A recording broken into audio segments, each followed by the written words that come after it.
Hello, I'm Debbie Roberts, and I've been asked to be one of the judges for the Young Caribbean Environmental Scientist of the Year competition, and I'm extremely excited about this.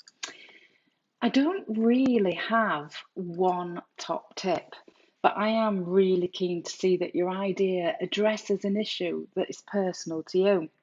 What I mean by this is that it is a climate change issue that is a problem either in your area or it could just be something that's very personal to you, something that you're interested in and has a focus that you want to address.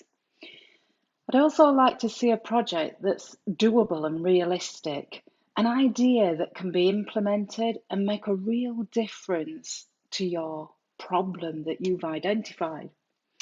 Observing your prototype in use and hearing your conclusions and ideas to follow up would really be interesting to me. I guess I would like to see an entry that can be realistically implemented and is sustainable, as this would have a huge impact on the problem that you've outlined in your project.